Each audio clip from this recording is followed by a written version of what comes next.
watching. So I just like to get across that, as a motor disorder, we want to improve our motor skill by doing different movements. We work the whole body from top to bottom, and a lot of these exercises that we do are done consistently over and over again because we're creatures of habit, and you want to do the same movement over and over again until your body gets really familiar with it. So when you start off, and we're going to do a bunch of warm-up exercises. We start off with our feet 90 degrees, and we pivot on the balls of our feet. Okay. So I use a lot of terminology when I teach to talk about where it's going to be stemming from. So when I say the ball of the foot, it would be like that. If it's the heel or the ball of the foot, these are turns, and we're going to work on that later on. So in the shoulder width stance, that's about as wide as your shoulder. We bring our hands up like this. So this is your hoop. It's a circle, and you turn. 1, 2, 3. 1, 2, 3. 1, 2, 3. We're just trying to turn the spine and loosen up the back, gently turning, okay, not forcefully, but sort of engaging the musculature that helps you turn from side to side. Okay, so we're just trying to loosen up the body. Okay, next, we put one hand on the hip. Okay, this is your hip position. We're going to bring this hand up and bend. This is mirror image, bend in the direction of the fingertips. So I'm bending in this direction. It's like looks like a calisthenics, just like a stretch, but we're doing it mainly to increase the range of motion. It is a form of stretching, but also a form of sustaining positions. So this is the upper half of an upper hoop position, full position, half. 1, 2, 3. 1, 2, 3. 1, 2, 3. 1, 2, and stop. So that kind of works this side and this side because they kind of have to complement each other, right? So now in the shoulder width, we're going to lift up, put your hands on your thighs if you need to, go down, stretch, go as far as you can, and then turn to your right. Then turn to your left. Remember, this is mirror image, so whichever side I go to, you're doing it on the opposite side. In other words, when I go up, this is to the front, and I go down, stretch, release, and then I go to my left, and you're going to your right. So I go to my right, you go to your left, and then we're back to center, and we do this inhalation and exhalation. So in other words, the hands go up as you inhale. Now the palms are facing up, and the palms are facing down. So it's a lift, inhale, exhale. We'll go to the front. You lift, inhale, exhale, let it go. And then you go to your right, go to your left, center, inhale, exhale. Okay, now hands, both hands on the waist. I'm going to make circles. 2, 3, 4, 5, 6, 7, 8, 9, 10. 1, 2. Reverse.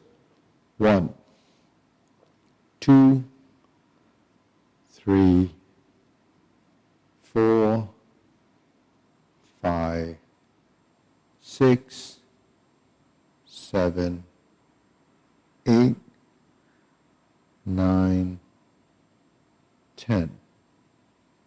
1, and stop.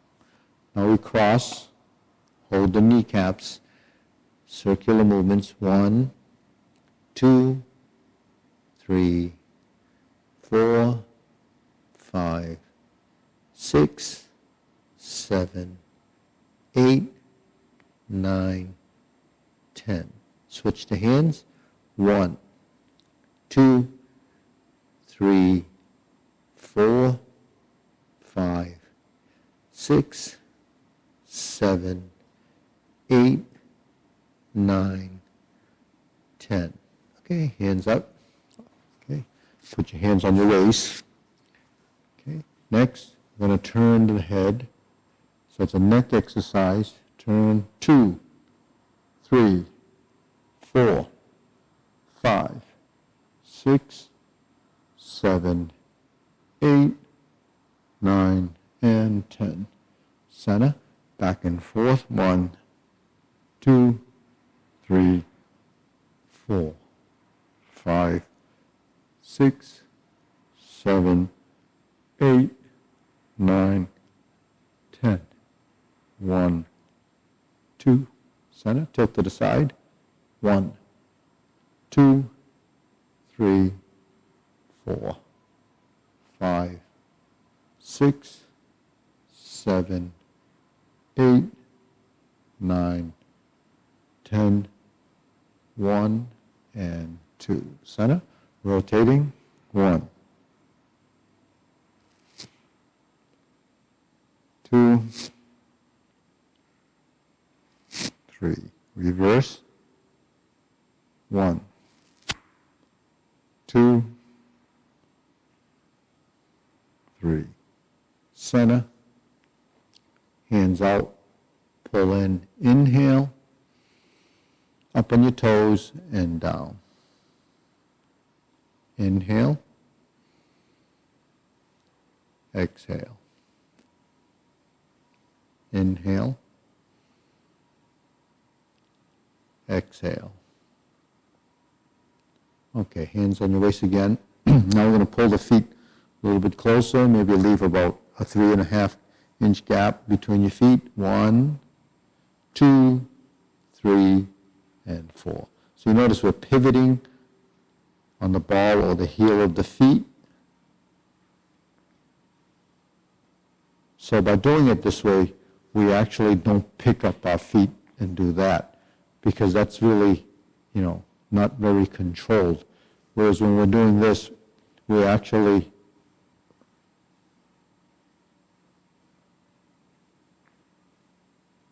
utilizing the musculature to create a pivotal movement. And where's the pivot from? It's the hips. So when we're in this position, find a comfortable position in a V stance, and you're going to turn. Now you let your arms swing. You don't need to have any tension in the upper body. Just relax. Let the shoulder joint and the elbow, everything just kind of float through the movement. If there's a response, if you're turning and your hands go, let it go. Just let it gently fill the space.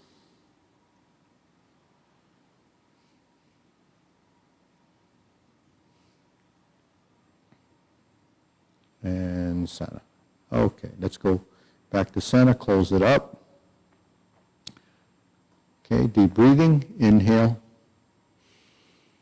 exhale. So the inhalation and exhalation is done through the nose, and we're going up on the toes, so that's a toe raise, and exhale on the way down.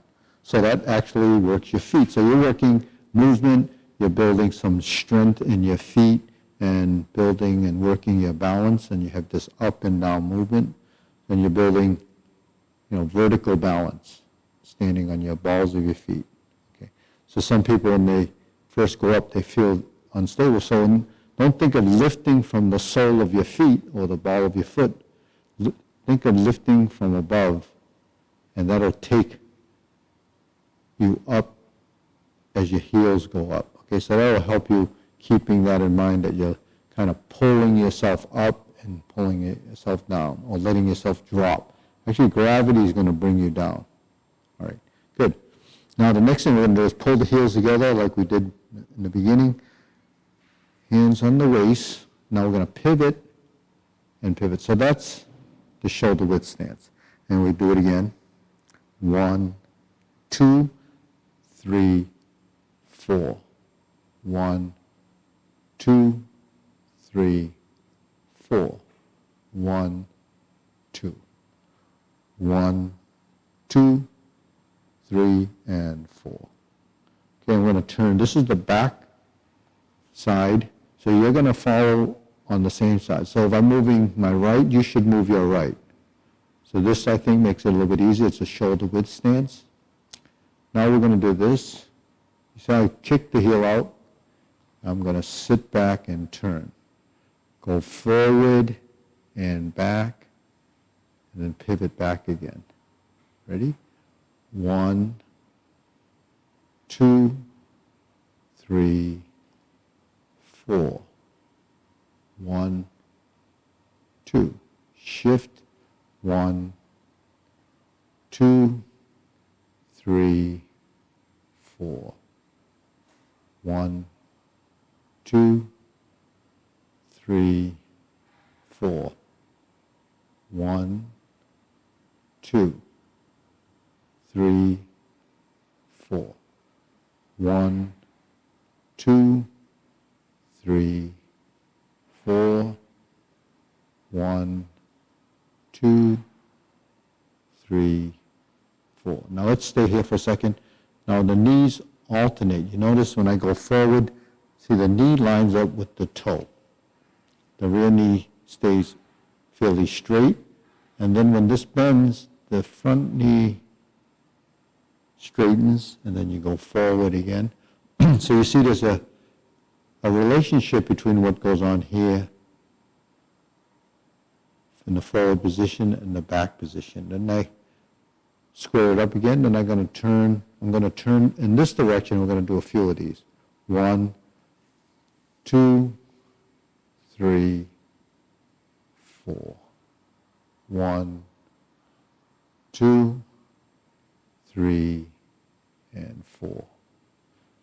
1, 2. You can go to the heel position or just let the foot relax, because when you relax, it allows you to pivot. And you're really learning to weight this foot so the weight is here and that pivots. If I go forward, the weight is here, so I can't pivot that until I bring this foot back, the weight back. Okay, so it's really learning to shift your weight and pivot your feet. Okay, deep breathing.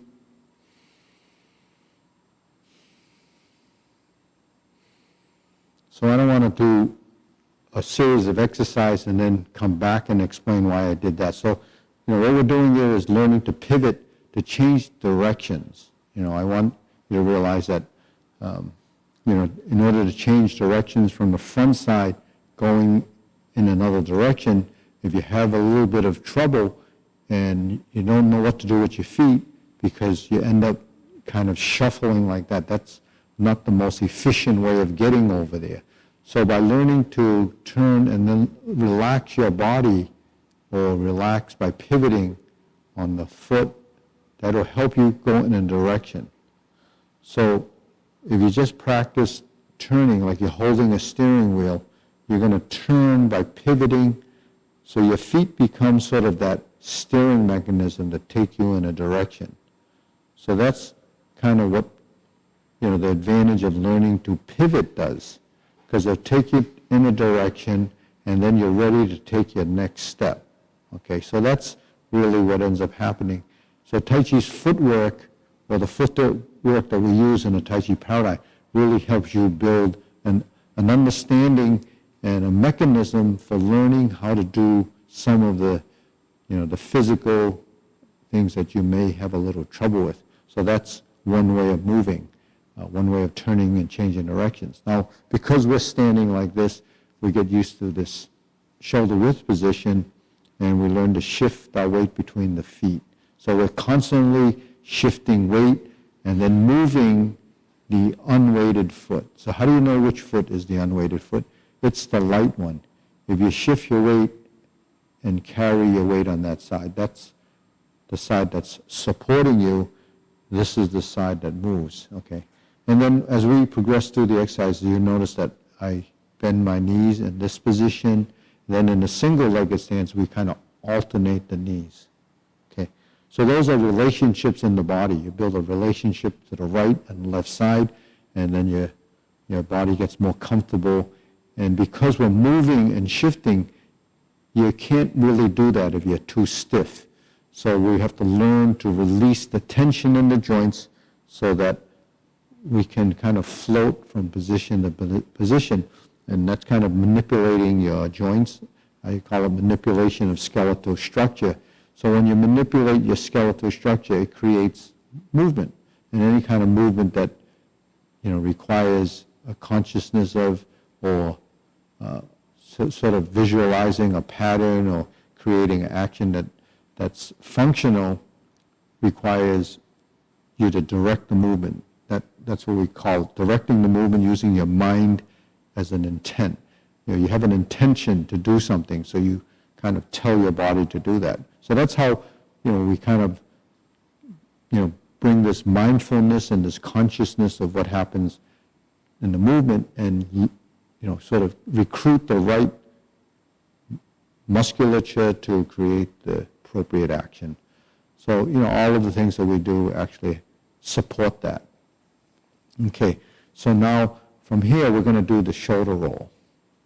Okay, so we want to make sure we can create roundness in this direction, so it's a pattern.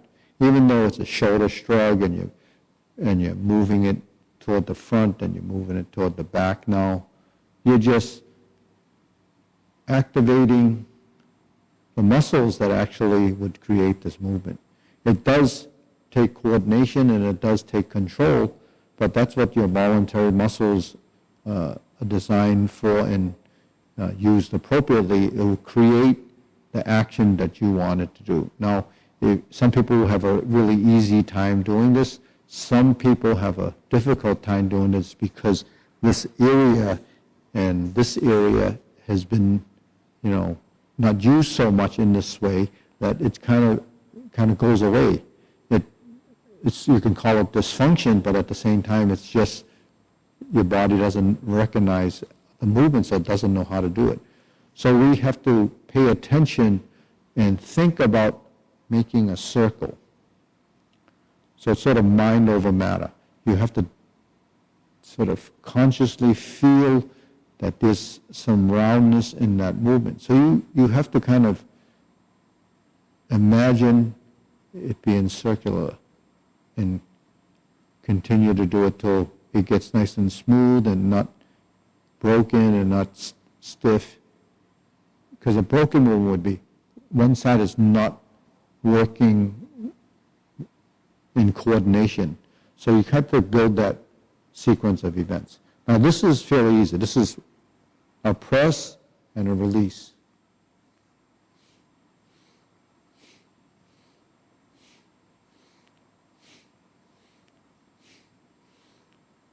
Now we press, exhale, inhale, exhale, inhale, exhale, inhale. Now breathing, always, we breathe always through the nose. We inhale and exhale through the nose. We keep the tongue against the roof of the mouth. Just get this motion. It's fairly simple, so you just have to breathe and count. Exhale, inhale. 2.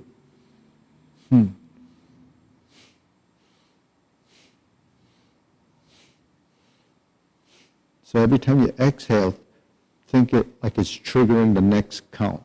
So you hear 2.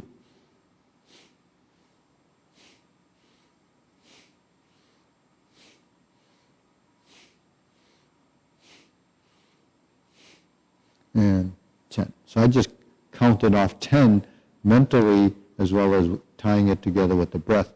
So if you want to do that exercise, which is fairly simple, you can do, 50 strokes on the exhalation as one count. You can do 50, you can build up to 100. It's in a stationary position, and you just swing your arms, and that'll help your circulation. It'll help your body to relax in a position, and it kind of eventually kind of goes with the flow of the movement, and your body will just kind of, you feel this little action here, but not so extreme. So because your body's compensating for the backward and forward movement, but regardless of whether you feel that or not, but it actually is. Because when your hand goes back and forth, your body has to counteract the force that's being created. Now, when the body's very stiff, you can't detect that because it's only an arm movement, and this part of your body becomes rigid. So there's no response to the body's, sensory system that's counteracting that, so your body doesn't overcompensate or tip over. So that's kind of a level of training that's beyond what we're probably feeling at this point. But if you do it long enough, your body will start to respond.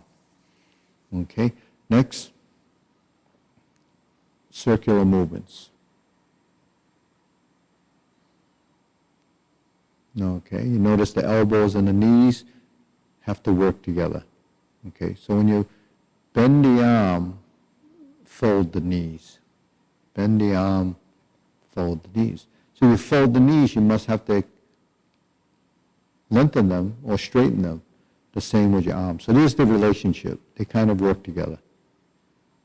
Okay, it's a kind of building, coordination and relationships in the body. Okay.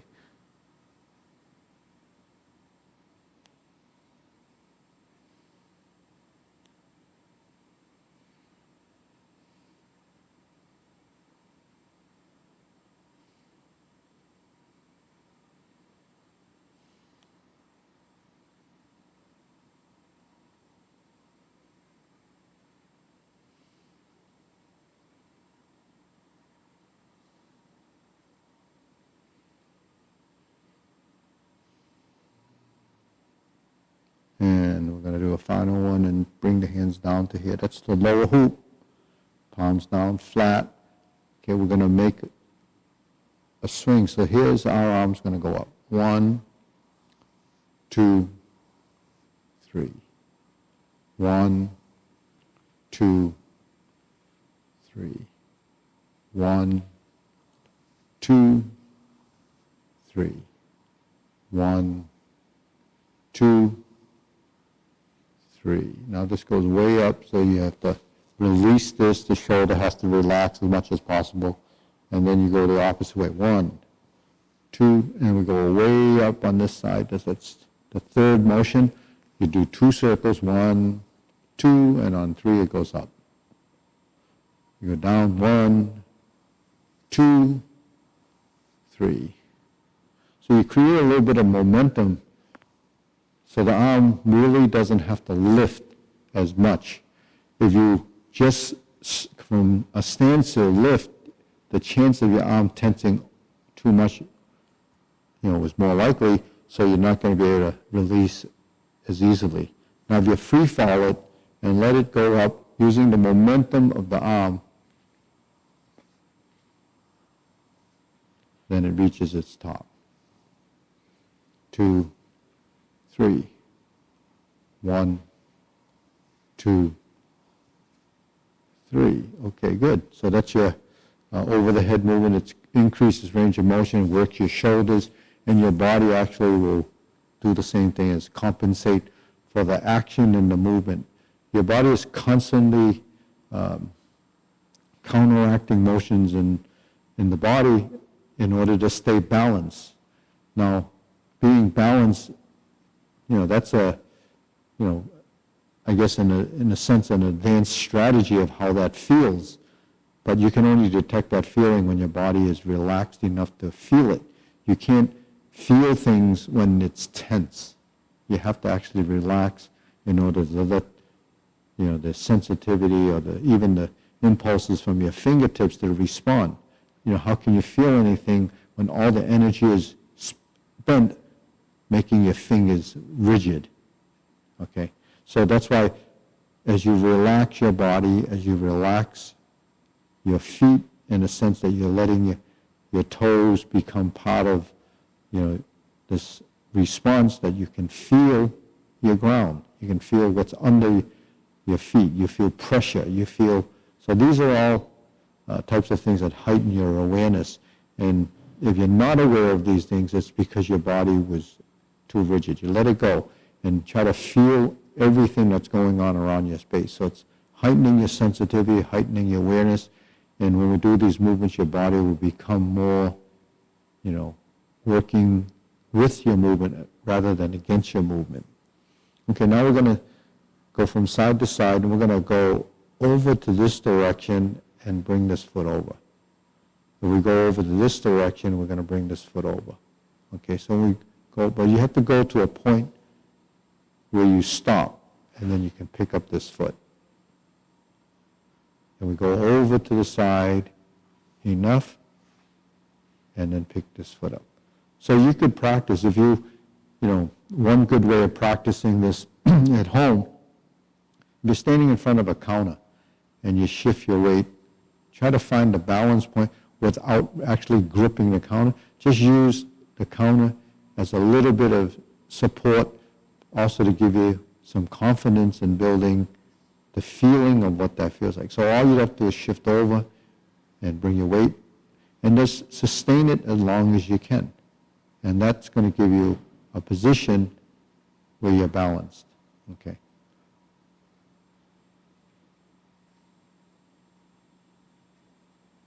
Okay, now if your hands are here without the counter, that's fine. Just let them hang vertically down.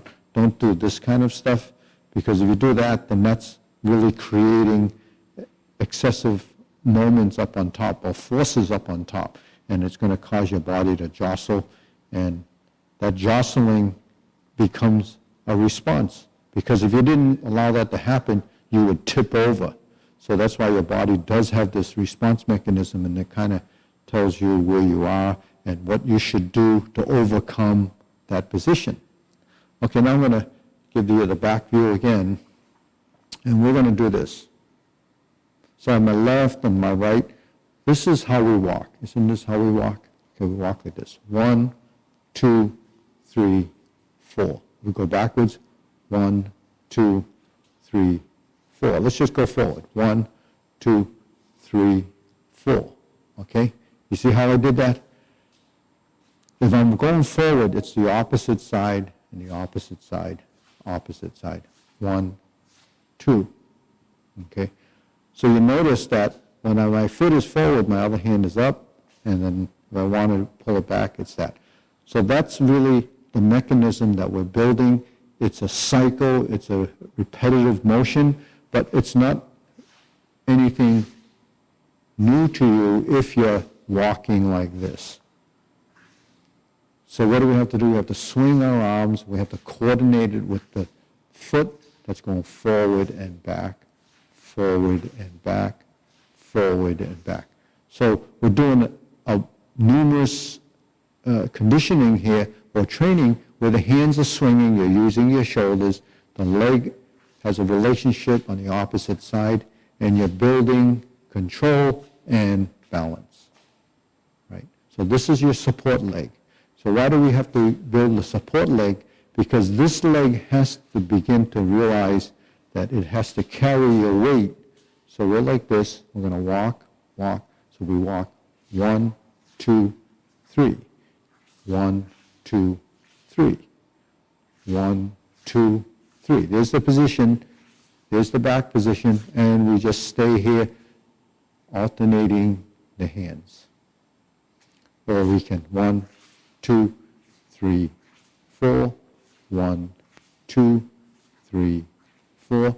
Keeping most of the weight or all of your weight on the supporting leg to strengthen the leg, strengthen the feeling and that mechanism that keeps you balanced. Now, why do that? Because when we walk, at some point during that transition, you're going to have to put all your weight on that leg. One of the big mistakes a lot of people make when they walk is not sustain the weight, and it becomes front heavy, and you end up trying to catch up with yourself, and that's not a good way to walk, because the chance of falling and the chance of tripping will be heightened because you're overcommitted in the step, and that's not a good thing to do because your body is falling forward already.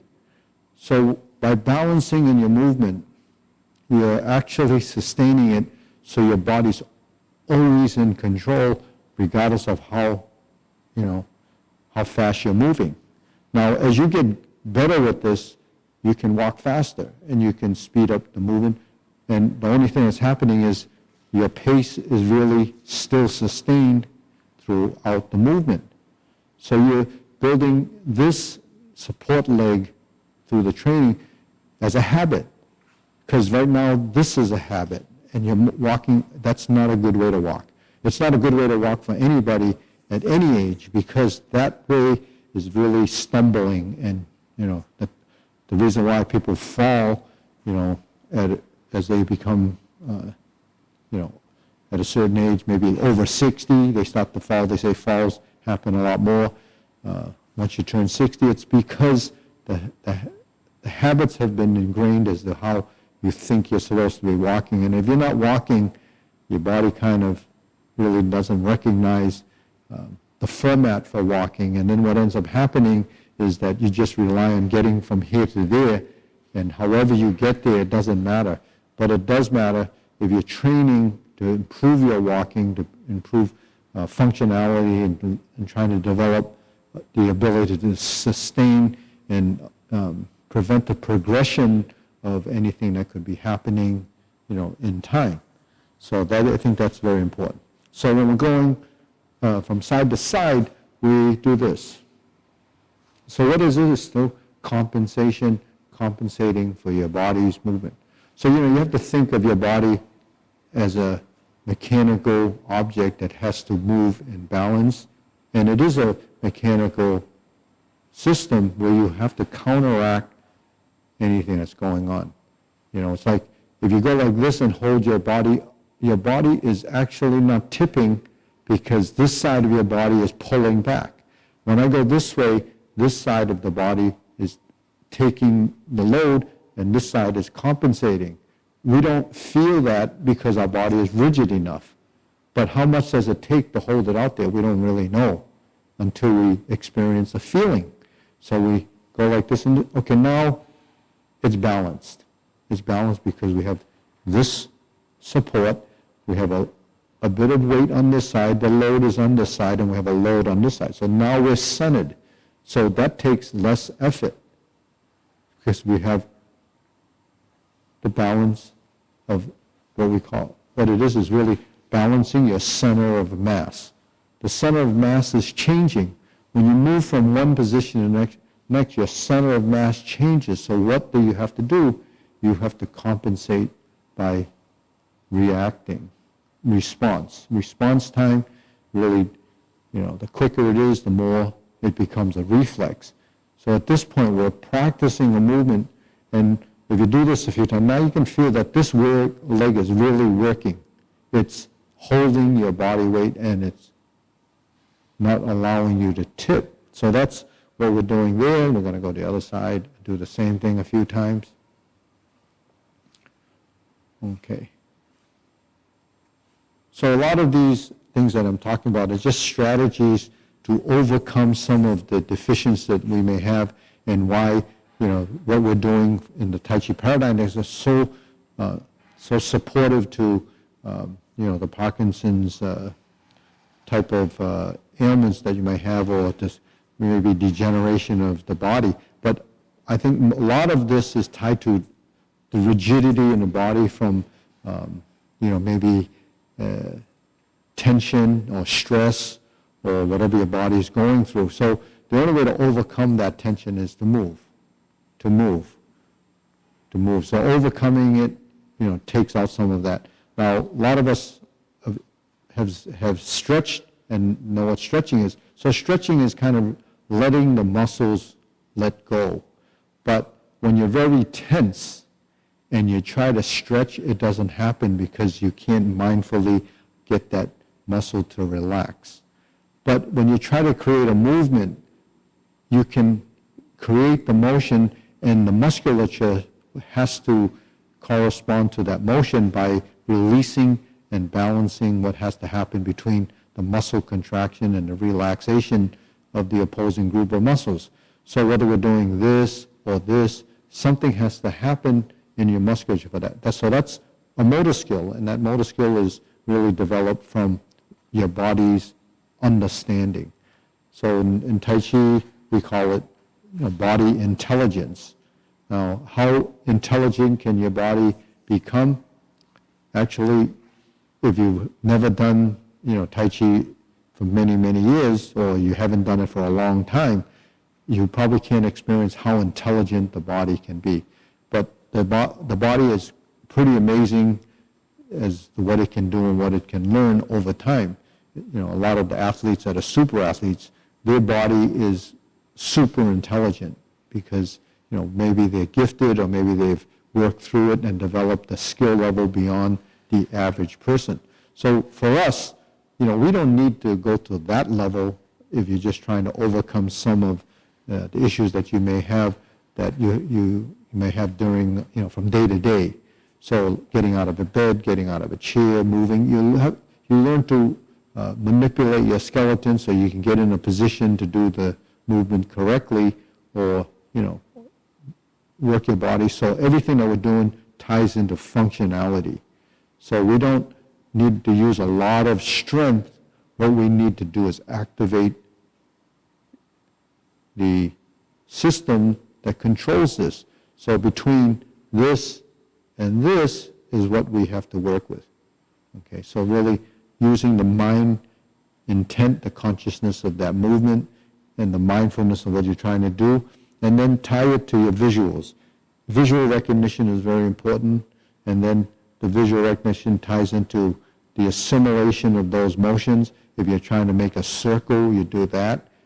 So everything that we do in space is creating some pattern or some action that you can translate into whatever it is. Say I'm holding a piece of chalk, and I'm doing this, and I'm doing this. So I just made an A.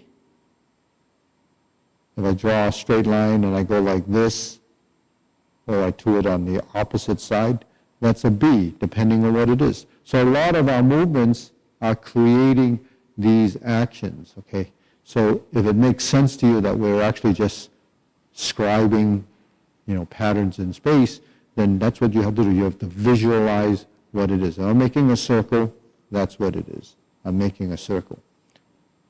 Now, because movements are three-dimensional, we don't just have circles here, we have circles here. We have circles here. And then if you take it into another direction, you have circles on your slant, on the oblique. We have all these circles that are all around us, and we have to tap into those lines. And that's how it allows us to move in space. And the more accurately you can do them and the more precisely you can translate those lines in space becomes the motor skill that you've developed from tracing these different patterns. And those patterns become transitions that lead you into postures, and that's all the things that we're developing. Okay, so now taking us a little bit further, we're going to go from there to this position. This is a vertical circle. And we tie it to the knees. Okay.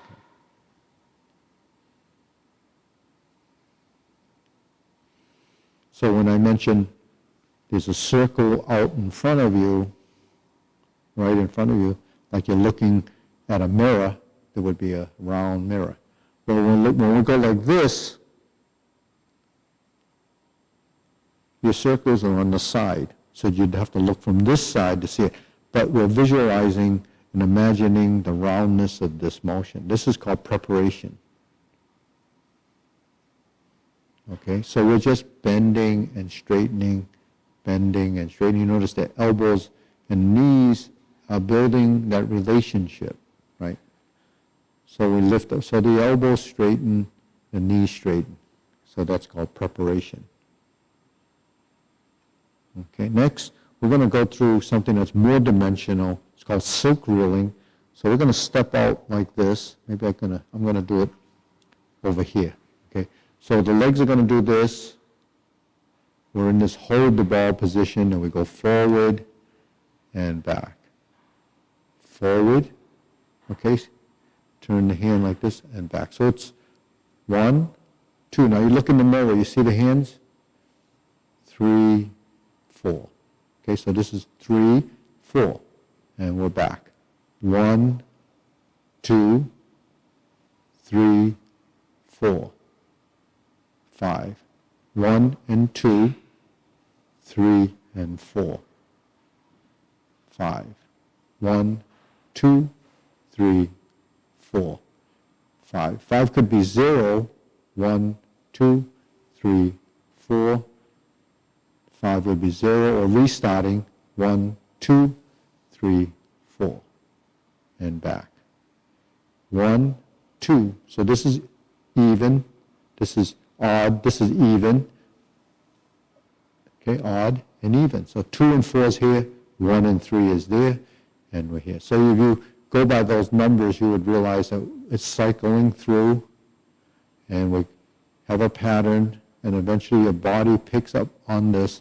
So you're manipulating your skeletal structure, you're moving your wrist, you're moving your elbow, you're moving your shoulder, you're moving your hip, you're moving your knee, you're moving your ankle, you're moving your torso, you're moving your back, and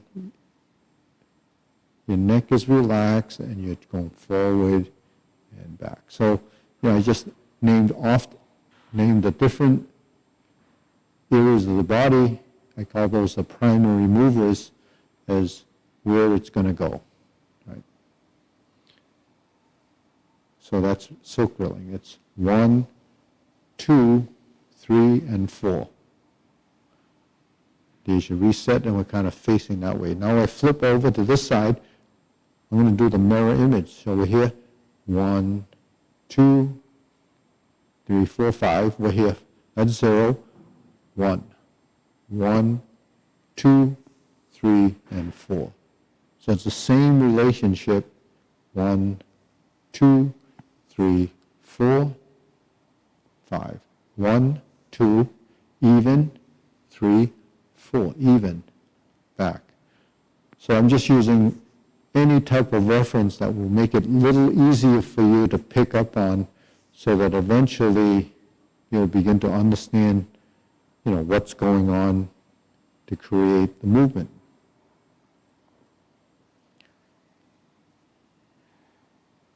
If it's new for you to do a lot of these type of actions, it just takes time.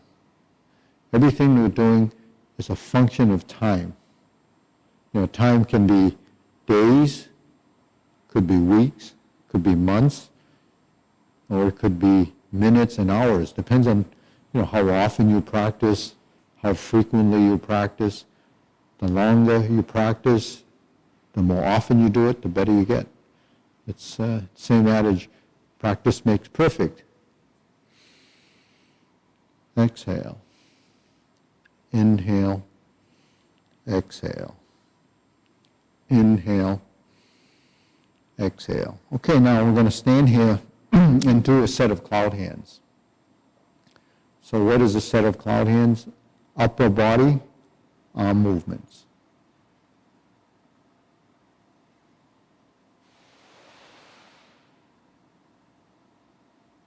Two circles,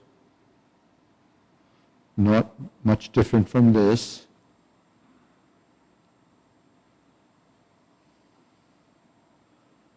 Now we're going to add a turn. I'm going to add a turn. Add a turn. Turn.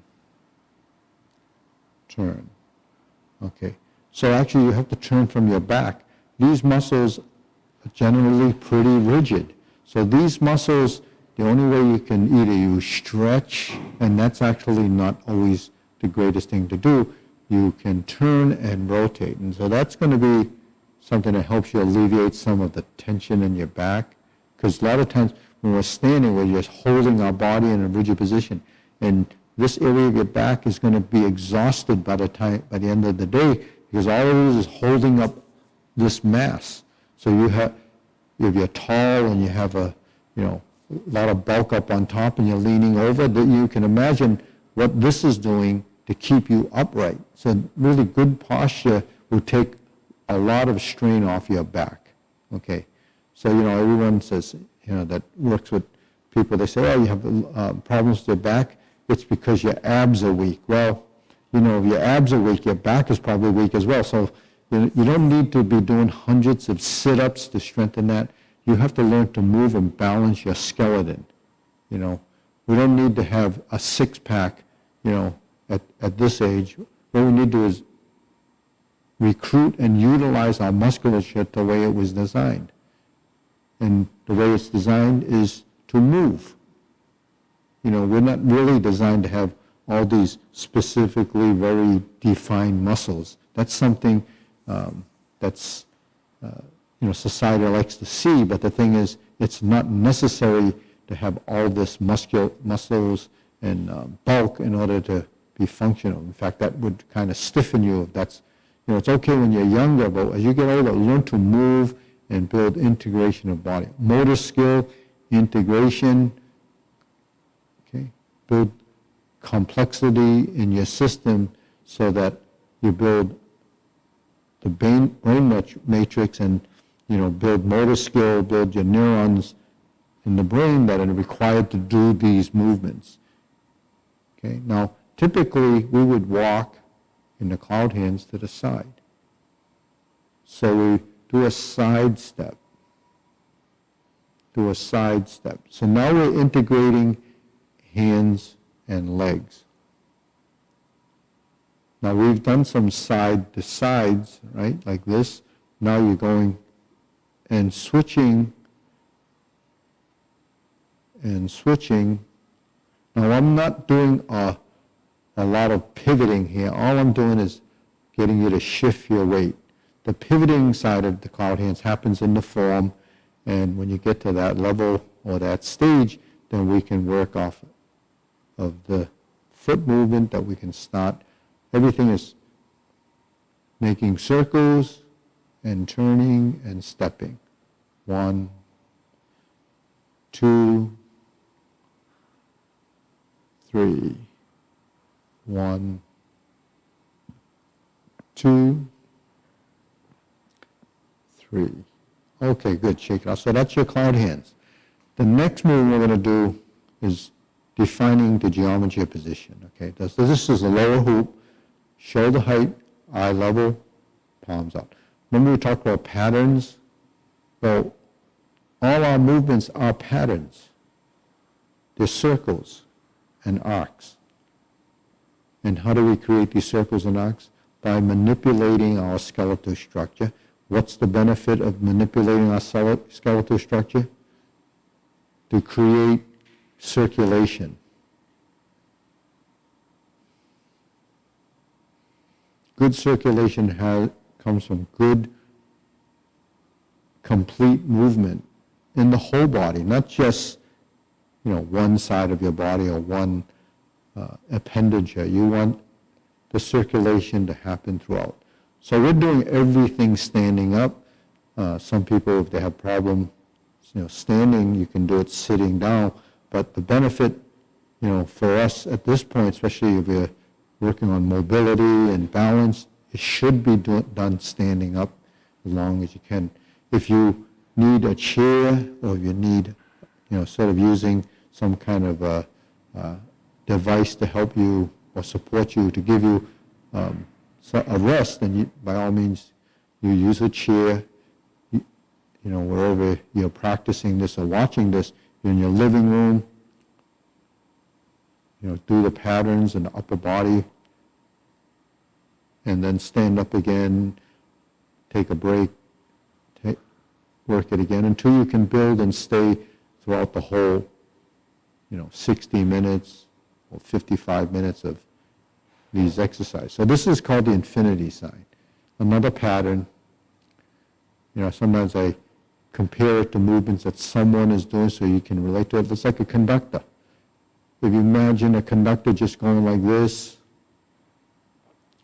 and then bring it down lower, form the fist. So we're manipulating the fingers, the hands, the wrists, the shoulders, learning to move your fingers. Your fingers have a lot of dexterity, but if you're retired for a long time, you're not using your hands, you know, you won't have the dexterity you had when you were younger or actually using them. You know, what you don't use kind of goes away. That goes for, you know, your mind as well. So you have to use your mind, use your brain, build motor skill, build neurons, build brain plasticity through movement. Movement is critical. And, you know, the brain plasticity that you build from learning new movements will continue to grow. This is forming the fist. Palms together. Here's a triangle. Here's a long triangle. Here's your smaller, shorter triangle, more in line with the nose, and elbows are down. Okay? Strum the lute. Okay? So what is it? It's a triangle, and you slide down here. You have a half a triangle. You kind of visualize where that triangle is. So you have A, B, C, or A, B, C. You switch it over here. You have A, B, C. So there's your triangle. In fact, this is your center line. That's what we talk about. Okay, now I'm going to switch it to the thumbs up. This is your horizontal elbow. That's a half a circle. And you drop your elbows. Okay, relationships in the body, term I use a lot, because you have to connect the two sides. Your right side and the left side have to work together. Switch the other side, right side and left side have to work together.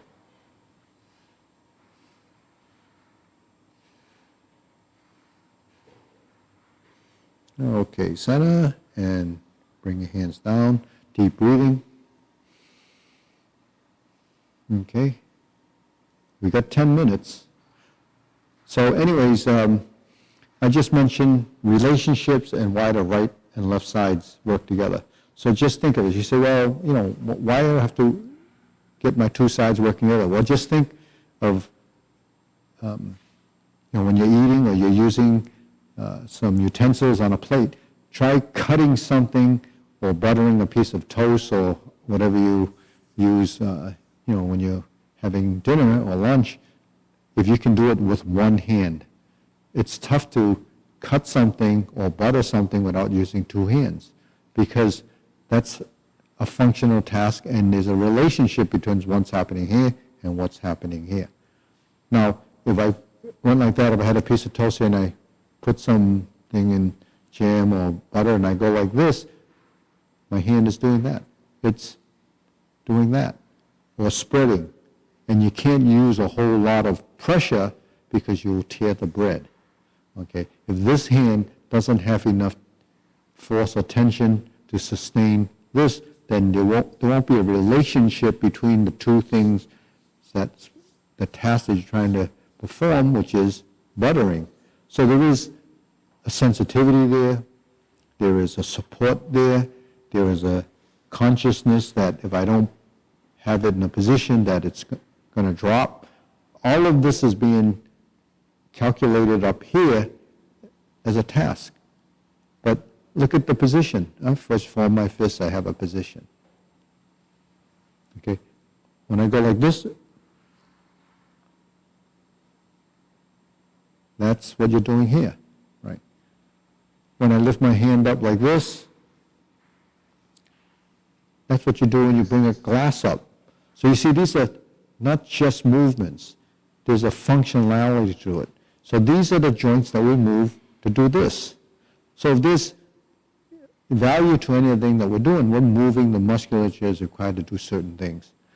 When we do this,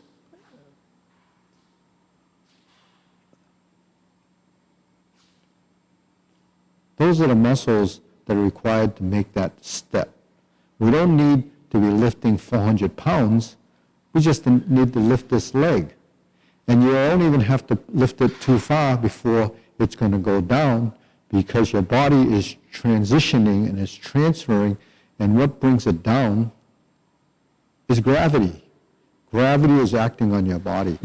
So the force of gravity constantly is working with your limbs and your body to keep you in positions. Now, if you fight gravity or you fight your movement, then you're wasting a lot of energy. So what you should do is learn to move your body as relaxed as possible, create the action, move the way you're supposed to move, the way your anatomy, your joints, your musculature was designed to move. Now, the musculature really has to be trained because it doesn't know. So the body doesn't know. That's why we have a little difficulty and challenges in learning new movements. So what do we have to do? We have to go through a process.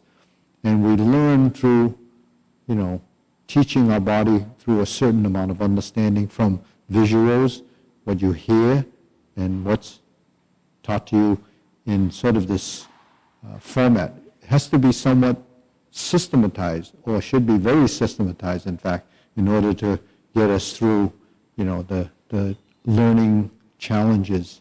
So if our body hasn't been doing it, it has to go through a certain amount of learning and defining what it looks like. So now I'm going to do that exercise that I think is very important, is to make that circle. 1, 2, 3, that's a circle. So which direction is this? Is clockwise. Can you imagine the clock? It's going that way, and then imagine this clock going this way. Okay, now we're going to make it a little smaller from the elbows. Okay, let's use the smaller circle like this. This is the big one that goes up like this. We're going to use a smaller one like this. So clockwise, forward, counterclockwise, backward. All right. Right, left, right is forward. Left, right, left is backwards. 1, 2, 3. 1, 2, 3. So we got it? Forward is right, left, right. Backward is left, right, left. Now we'll go forward. 1, 2, 3. 1, 2, 3. 1, 2, 3. 1, 2, 3. So if you're following me, you're chasing me down, and then you're moving away from me. So you're doing this with your screen. When I go backward, you should be backing away. When I go forward, you should be coming toward me. And you can just practice that over and over again. It doesn't require a lot of space. You don't have to take giant steps. But with each step, control your balance and sustain the body over each foot each time you take a step. And that will help you become more cognizant of your position, what it feels like to have the weight over that foot, and you'll develop the coordination, some of the, it doesn't require a lot of strength, because what it is your skeleton is being stacked in a vertical position, and that's, the most efficient way of keeping your body in an erect position. Now, the other thing we did, which is something that we did with the cloud hands, when we moved to the side, 2, 3, and then you go to the other way. 1, 2, 3, 1, 2, 3.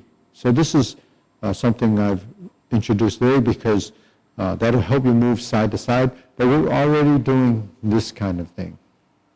So when we step out to the side, we just have to continue in that direction. So we step out to the side. This is going with that circle. With the cloud hands, we do this. So it's, a lot of it takes a bit of coordination that will take some time to build. I haven't been going into the postures in this class because we have a lot of newer followers, and if I do that, then that 1 hour will be eaten up pretty fast. So if you're doing this and you've been doing it for a while, follow the morning 9:30 class. That's archived on either Tuesday, Thursday, or Saturday mornings, and you can do the warm-ups with us, and you can start to pick up on the Tai Chi Paradigm sequence and review some of the postures there. So you actually have not just the Tai Chi Paradigm for Parkinson's, but you also have the Tai Chi Paradigm that you can do. So all of that content is available to you. And, you know, like I said, you do it often. It doesn't have to be hours and hours a day. Spend 10 to 15 minutes, you know, different times of the day would be helpful. If you don't have that time, if you spend, you know, going through the full class a few times a week and then fill it in with, you know, maybe 15, 20 minutes of some of the tutorials, and that will help you build not just, you know, the physical ability, but the visual recognition. You know, you see something long enough and often enough, it starts to click over time, and then you start to recognize, you know, what's involved and what we're driving at. So it doesn't become, you know, like the first time you see it is like overwhelming because we did all those exercises, we did all those different things that you've never seen before. So it is a lot in the beginning, but then after a while you actually start to recognize everything. Okay, so on that note, today's Thursday, so you can review everything for the rest of the weekend, and I'll see you next Tuesday. Okay, and Facebook, thumbs up. You know, wherever you are in the globe, you know, we like to know that we're getting support. You can subscribe, give us the like, and if you have any questions or, you know, or if you're just tuning in, let us know so we know who's following in a way. We don't know you personally, but at least we have some numbers as to, you know, whether it's our students or people at the Parkinson's Foundation or any other support groups that you have, you know, in your country or, you know, in your, wherever it is.